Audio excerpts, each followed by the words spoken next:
James Field.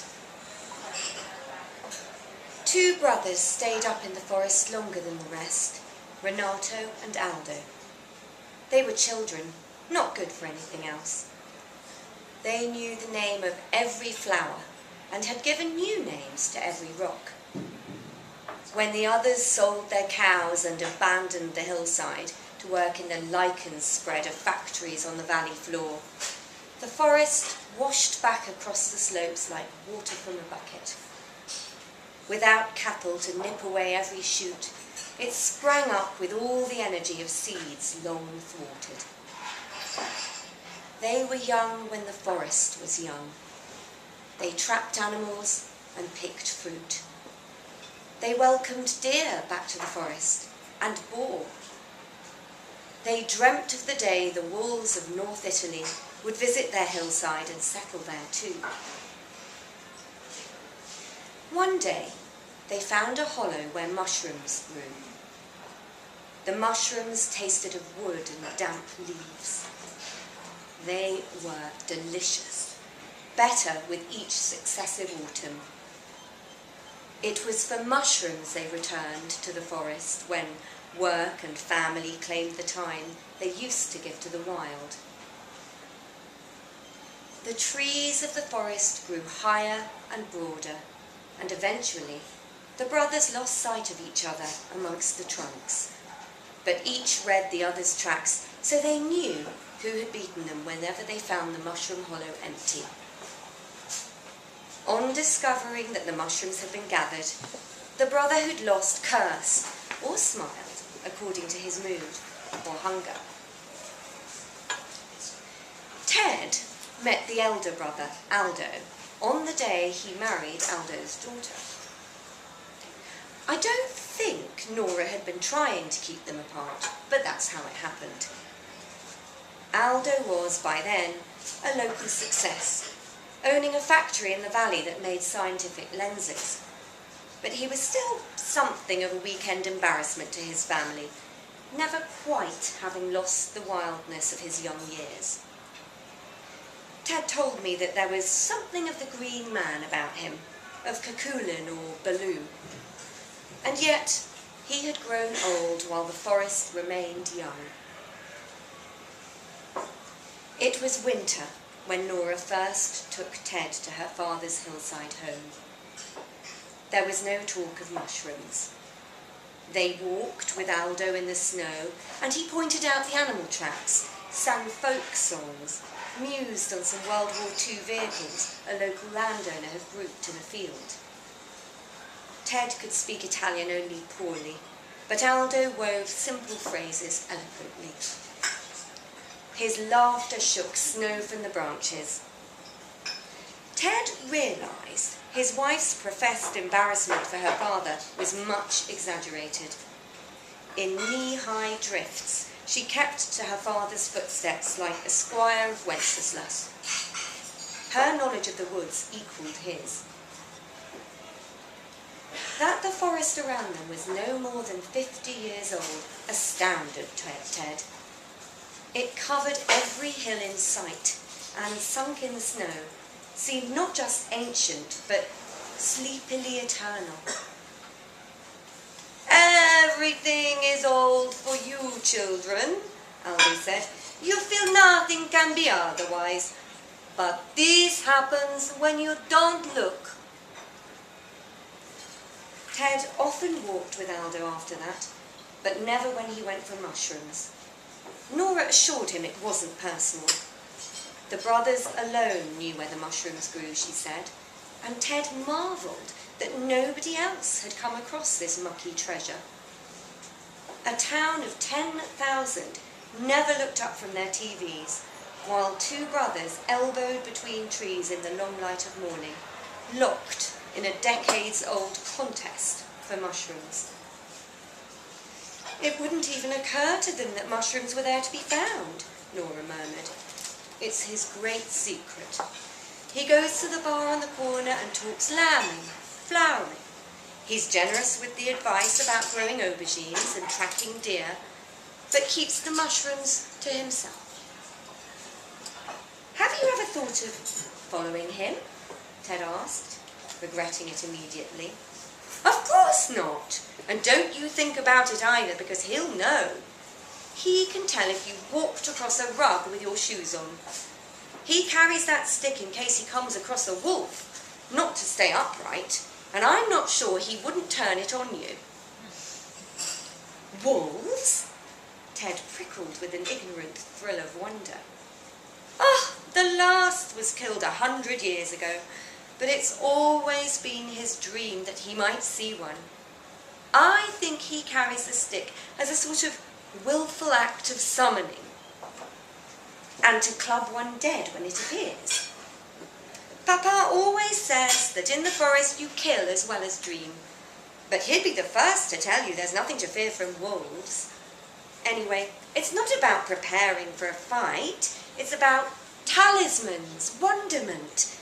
Nothing comes of it, but it enriches the world. Even putting it into words like this spoils it. It's the same with mushrooms, so stop asking, eh? She slapped Ted's hand and he, chastened, promised not to walk so clumsily over family fairy stories. Aldo always fried the mushrooms in butter with salt and garlic. As often as not, he served them just like that, with bread. Sometimes, if he left them unattended, Nora tossed them with tagliatelle or stirred them into a risotto. At this, Aldo feigned anger, but happily wolfed down the meal, expressing regret that he never pushed himself even so far as to prepare these simple dishes. Mushrooms, thrumming up through the soil, set the rhythm of the years. Ted was there in weeks of rain or full moon, and in those days Aldo left his boots by the door to set out early every morning. Once he came back with nearly 2 kilograms of thick-ribbed leaves, but generally the trove weighed half that. Often enough he came back with nothing at all. Renato had beaten him to it. Those times he'd stroll up laughing and speak instead of the morning forest of the cuckoo. He praised his brother's wiles and cursed his own late rising. You'd have thought he'd just returned from a game of chess, the way he cheerily discussed the strategy and strengths of his opponent. Ted was surprised he'd never sat up at midnight to watch for the mushrooms as they sprouted, and Aldo said that while he hadn't the patience, he wouldn't put it past Renato. Sometimes Aldo would have unbroken weeks of success in which he'd laugh with Nora over Skype and she'd implore her father to maintain a varied diet. She had no real cause to worry. Aldo couldn't maintain such a streak for long, and even when he did, he'd eventually let the mushrooms go uncollected so his brother could have a taste. For Aldo, there was nothing as sad as a season passing without tasting its bloom, and he wouldn't impose that on anyone. Renato wasn't so soft, though, and there were autumns and springs when Aldo went without a single mushroom. Worse than the umpteenth day when he returned with nothing were the days he returned with just one. It'd be torn up and left in the middle of the ragged, soily circle, just to make clear it hadn't been missed, but left. Aldo dried these sigils and kept them in a number of jars on a shelf in the kitchen. Ted told me that sometimes he found Aldo holding one of the jars as if gauging the weight for a bet. Do they not ever just share what they find? Ted asked his wife one day. Oh no, she said. They're past that now. The contests, everything. Papa loves it like that, despite the losing streaks. How come I haven't met his brother yet? You won't, probably. What? Why? When did they last see each other? Oh, long before I was born. You're kidding. Where does he live? The valley over. I mean, I say they haven't seen each other since before I was born, but really they see each other every day. They see each other more as they get older. Papa will return from a hunt and say, His knees acting up. He can tell from his brother's prints in the earth. If he was in a hurry or taking his time, Papa can tell. If he was careless, breaking branches, Papa will say, something's on his mind.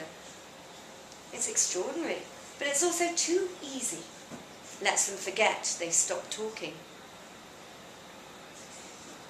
In the autumn of last year, Ted's father-in-law went through an extraordinary winning streak. So many mushrooms he was drying them in batches, a process normally reserved for the single finds. He was freezing handfuls too, though he was seldom happy with the taste afterwards.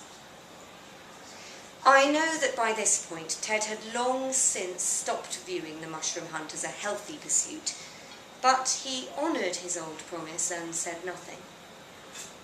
He did have mischief in mind, though, when he pointed out that Aldo had gone the season without laying off for his brother to have a share.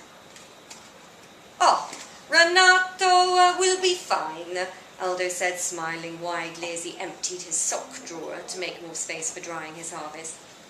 "I love my brother more than I can say, but there are some things I think he never learned. He can have a thin season, and I a fat one. I think I've earned it." As he spoke, there was all the warmth in his tone that he usually reserved for his brother. Ted couldn't hold his eye for the fervour. Towards the end of that week, Aldo served a breakfast of only meat and cheese. "So you finally let him have them, eh?" Ted said lightly. No, in fact, he beat me to them this morning. Took him longer than usual, but he beat me. To tell the truth, I think there have been periods this year he hasn't been visiting the woods. Something may have been keeping him away. That cheese is from my cousin's farm in the mountains. Please, try some." On the day before Ted and Nora were due to leave, Aldo returned with one more basketful. Despite himself, Ted told me he was happy for a last taste of mushrooms. Nora met Aldo on the slope leading up to the house and went to take the basket from her father's hands. "Wonderful, Papa! A last mushroom supper!" "No, no!" her father cried, twisting a little to shield the basket with his body. "No!" They followed Aldo inside to find him spreading the mushrooms out on the table, turning each one and inspecting it closely. He had his field guide open beside him, which they'd never seen Aldo take down from the shelf. Apparently coming to a conclusion, he sighed and slumped into a chair. "What's wrong, Papa?" "They're poison. All poison." "What? How can that be? They look identical to the others." "They don't. And these kill within hours. I found them this morning, where I always find mushrooms." "But one colony doesn't just replace another overnight," Ted said. "No, they don't. These were brought from somewhere else and spread about. They grow in the valley over. We used to leave each other messages in the forest, cross twigs, looped blades of grass. You can spell out a lot in such ways to someone who can read." "This message isn't very subtle, Papa," Nora said, taking her father's hand. "No, indeed," he said. "He has called time on our game. I think I've quite lost my appetite." But he hadn't lost his appetite. And Ted woke that night to the smell of garlic and butter. He found Aldo at the kitchen table. A bottle of Prosecco at his elbow was nearly empty. The basket of poison mushrooms, which had been left by the back door, was empty. The plate on the table was empty. Aldo picked up a crust of bread to wipe at a glaze of butter. "Why would you?" Ted began to say, but his voice broke. "I couldn't help myself," Aldo said, pouring another glass of wine. Ted turned and left the kitchen, climbed the stairs to wake his wife.